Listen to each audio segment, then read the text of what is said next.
مصنف کا تعارف۔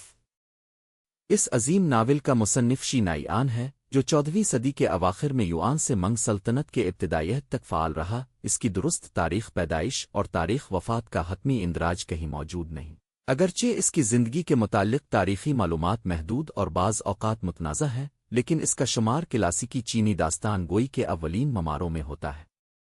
انہیں ایک ایسے تخلیق کار کے طور پر جانا جاتا ہے جس نے عوامی روایت، زبانی قصہ گوئی اور مقامی لوک ادب کو تحریری شکل میں آرٹ کا لبادہ پہنا کر ایک ایسا ناول تخلیق کیا جو نہ صرف اپنے عہد کی سیاسی، سماجی اور ثقافتی جھلک پیش کرتا ہے، بلکہ چینی عوامی ذہنیت اور اجتماعی شعور کی عکاسی بھی کرتا ہے۔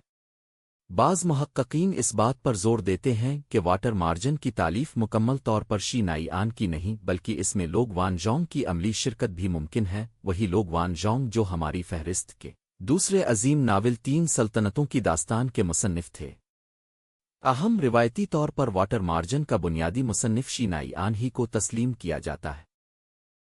شی نائیان کا بیانیہ اسلوب کرداروں کی نفسیاتی پیچیدگی اور معاشرتی ناہمواری کے خلاف مزاحمت جیسے موضوعات اس بات کا مظہر ہیں کہ وہ محض ایک قصہ گو نہیں بلکہ ایک گہرے مشاہدہ کار اور حساس فنکار بھی تھے۔ واٹر مارجن کی کہانی کے مرکزی کردار بغاوت کرنے والے 108 ہیرو دراصل عوامی جذبات کی مجسم صورتیں ہیں جو ریاستی جبر، کرپشن اور ناانصافی کے خلاف مزاحمت کی علامت بن کر ابھرتے ہیں۔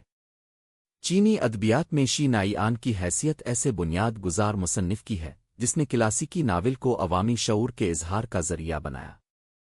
ان کی تحریر نہ صرف ادبی قدر و قیمت رکھتی ہے بلکہ اس میں مورخانہ سماجی اور سیاسی پہلو بھی پوشیدہ ہے، جو واٹر مارجن کو محض ادب کا شاہکار ہی نہیں بلکہ ایک تہذیبی دستاویز بھی بناتے ہیں۔ اگر آپ کو یہ ویڈیو پسند آئی ہو تو ویڈیو کو لائک اور ہمارے چینل کو سبسکرائب ضرور کیجیے گا۔